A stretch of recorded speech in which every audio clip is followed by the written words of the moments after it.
Friends, welcome to my SK world channel.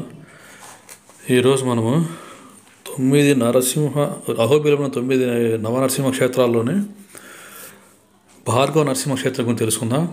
Actual మీకు తెలుసు ఈ అహోబిలంలో ఉన్న నవనరసింహ క్షేత్రాలు ఏవో.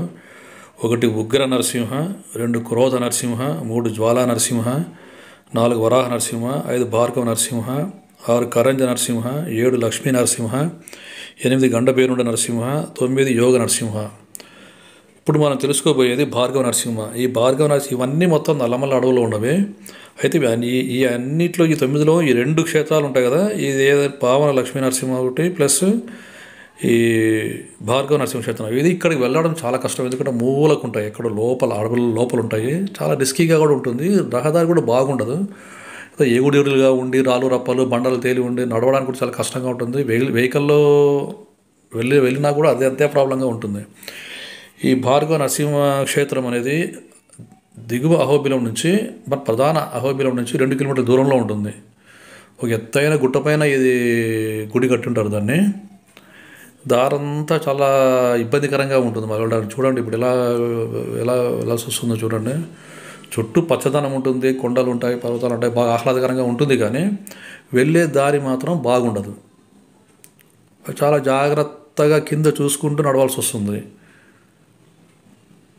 ఇక అది మొత్తం దారమటంతా అట్లే ఉంటుంది. అది ఇక్కడ రకరకాల అంటే ఇక్కడ జీవ వైవిధ్యం ఉంటుంది. యాక్చువల్గా ఈ అడవుల్లో ఈ పులులు, ఈ సామర్జింకులు, చిరుతపులు ఇవన్నీ ఉంటాయి. బట్ ఇక్కడ మాత్రం మనకు కనిపించవు. వివిధ రకాల పక్షి జాతుల సంచారం కూడా ఉంటుంది ఇక్కడ. మనం వాటి అరుపులు, వాటి గిలుగులు అవి వినొచ్చు మనం. చాలా ప్రకృతి పరంగా చాలా రమణీయంగా ఉంటుంది, చాలా బాగుంటుంది ప్లేస్. బట్ నడవడం అనేది ఒక్కటి మాత్రం కొద్దిగా ప్రాబ్లం అంతే. మనం పక్కన అక్కడక్కడ చూస్తూ కింద నడవడం అంటే చాలా కష్టంగా ఉంటుంది.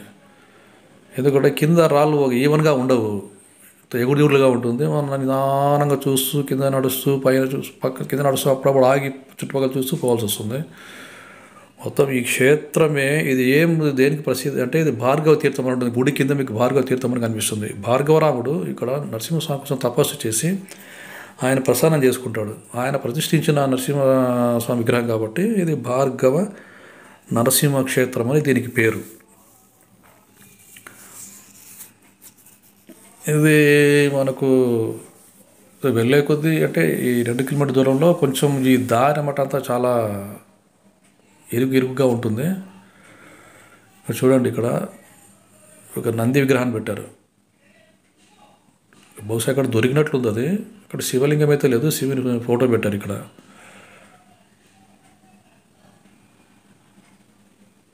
ఇలా ఇక్కడ నుంచి మనం ముందుకు వెళ్తూ ఉండాలి. చుట్టూ చూడండి ఎలా ఉందో.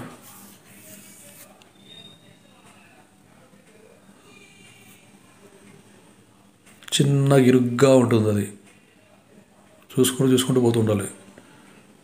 కింద పొరపాటున ఏమైనా పాములు లాంటివి ఏమైనా వచ్చినా కూడా జాగ్రత్తగా చూస్తూ అడుగులు వేస్తూ పోతూ ఉండాలి.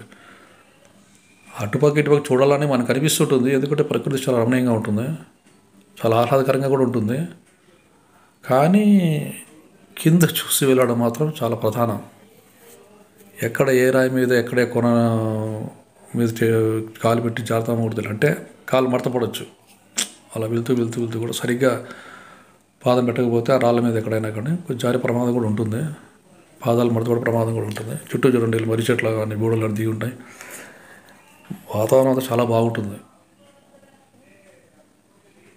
ఇది ఫోటోగ్రఫీ ప్లేస్ అనుకోవచ్చు. ప్రతి అడుగడుగునా ఫోటో తీసుకోవచ్చు ఇక్కడ, అంత బాగుంటుంది ప్రకృతి.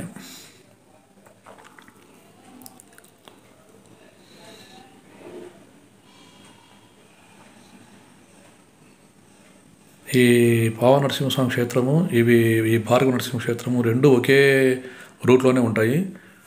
మామూలుగా అయితే వీటికి నడుచుకుంటూ వెళ్ళొచ్చు, బట్ ఏమంటే దీనికైతే పోలేం.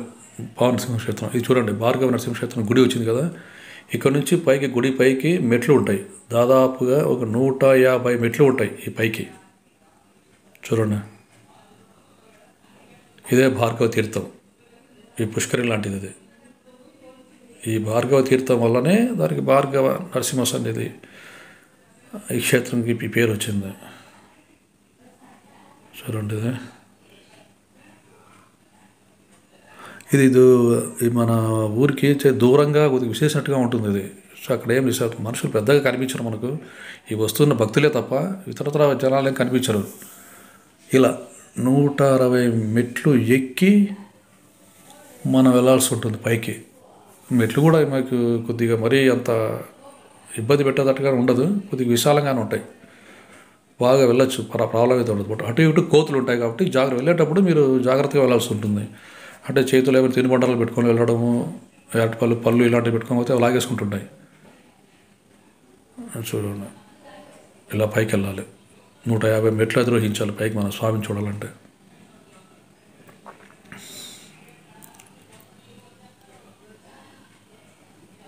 మెట్టుకి మధ్యలో స్థలం ఉంటుంది కాబట్టి విరామంగా కొంచెం బాగుంటుంది, అది ఏం ప్రాబ్లం లేకుండా. అంతగా మోకాళ్ళ నొప్పులు ఏం రావు మనకు, వెళ్ళొచ్చు, ఇబ్బంది అయితే ఉండదు. కొద్ది గ్యాప్ ఉంటుంది కాబట్టి మెట్టుకి ఇంకో మెట్టు కొద్దిగా గ్యాప్ ఉంటుంది నడవడానికి. కాసేపు రెస్ట్ తీసుకొని కూడా వెళ్ళొచ్చు, మనం పక్కన కూర్చొని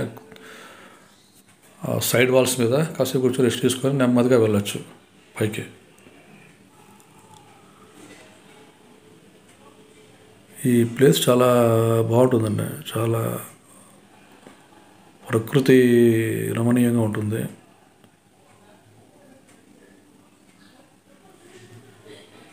మేము వెళ్ళినప్పుడు తలుపులు వేసేసారు యాక్చువల్గా. చూడండి, ఎక్కడ చూసినా కూడా పచ్చదనం పరుచుకున్న చెట్లు కనిపిస్తాయి మనకు. నిలువెత్తు ఆకాశం అంత ఎత్తున్న చెట్లు కనిపిస్తాయి. ఒకసారి కిందికి చూస్తే అన్ని మెట్లు ఎక్కువ వచ్చామా అనిపిస్తుంది మనకు, అన్ని మెట్లు ఉంటాయి.